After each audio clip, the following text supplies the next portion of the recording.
100% placement, intégral placement, Cédric Decoeur, Guillaume Sommeret. À vos côtés, on vous accompagne jusqu'à 12h comme chaque jour pour faire fructifier votre épargne. Bonjour Cédric. Bonjour Guillaume, bonjour à tous. Bien sûr, on répondra à toutes vos questions sur votre argent tout à l'heure. Envoyez-les nous sur notre site bfmbusiness.com. Et puis vous savez qu'il y a ces questions sur la taxation des GAFA, des géants du numérique, des acteurs du numérique. À l'instant, le ministre allemand des Finances déclare au Spiegel que l'Allemagne soutient le projet français, le modèle français de taxe sur le numérique. Voilà ce que dit donc le ministre allemand des Finances, qui ne manquera pas de provoquer des commentaires peut-être soulagés aujourd'hui. On va en parler bien sûr aussi tout au long de la journée sur BFM Business. Auparavant, un coup d'œil au marché financier avec Thibaut François depuis Fastia Capital. Bonjour Thibaut.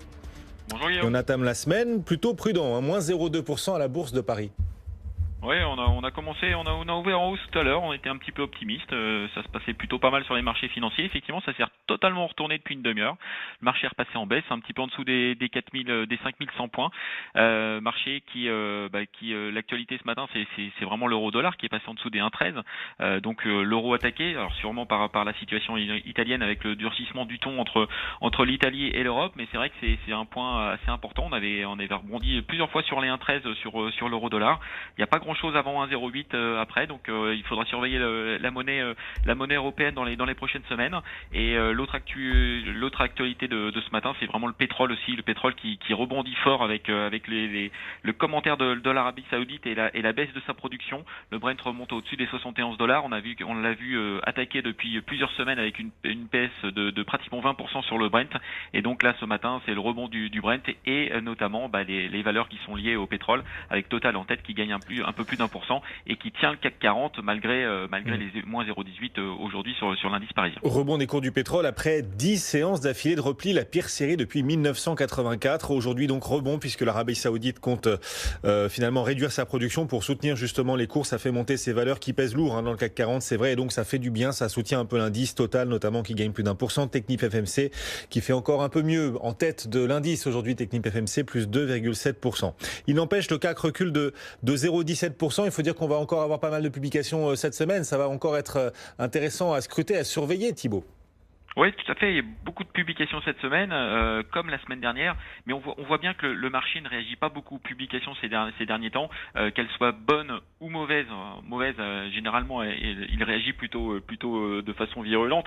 Mais c'est vrai que les bonnes publications ou les publications rassurantes ne sont pas forcément payées par le marché. Le marché actuellement est vraiment focalisé sur certains sujets. C'était les mid-term la semaine dernière. On a vu que ça n'avait pas donné grand-chose.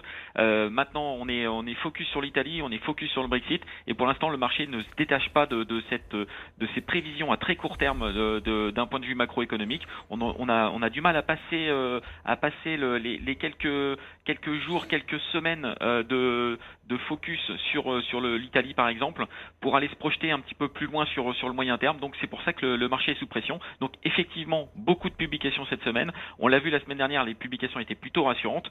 Malgré cela, le marché, l'indice parisien n'a pas fait grand-chose la semaine dernière, pratiquement flat par rapport à la semaine précédente.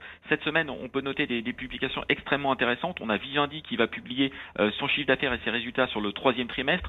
On s'attend à une très bonne publication d'Universal avec une très grosse croissance d'Universal qui porte le groupe depuis de nombreux trimestres. La croissance devrait être encore à 2 chiffres pour la publication d'Universal pour Vivendi.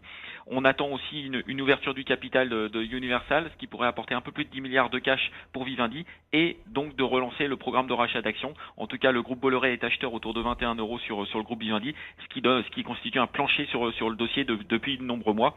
Et la publication aussi qui est extrêmement attendue, on parlait du pétrole tout à l'heure, c'est Vallourec qui va publier ses résultats du T3. Résultat du T3 qui devrait normalement être marqué par une bonne dynamique sur la partie américaine. La partie américaine on attend une grosse production de Vallourec sur la partie américaine, et on attend toujours une amélioration du free cash flow comme sur les derniers trimestres. Je rappelle que Vallourec est la valeur la plus shortée sur la bourse de Paris.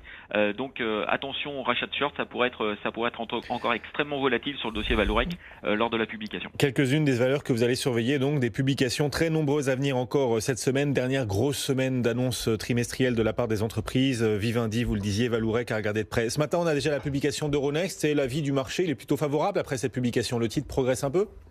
Écoutez, oui, ça a progressé tout à l'heure, mais malheureusement le marché se retourne. Le marché se retourne. Euronext gagnait pratiquement 2%. Elle perd actuellement 0,65% à 53,10. Pourtant la publication est plutôt bonne, en une croissance de 17% du chiffre d'affaires du T3 qui est au-dessus des attentes. On a un EBITDA qui monte fort à 87,8 millions d'euros. La marge d'EBITDA progresse encore de 4 points et va au-delà des 60% maintenant sur Euronext. C'était l'objectif 2020, donc les objectifs sont atteints un an en avance, donc c'est plutôt une très bonne publication. Il y a toujours de la croissance externe dans les tuyaux.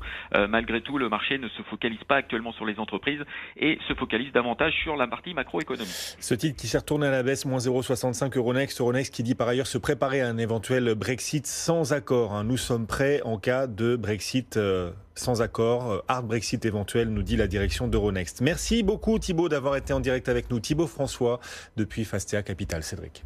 Et un marché parisien qui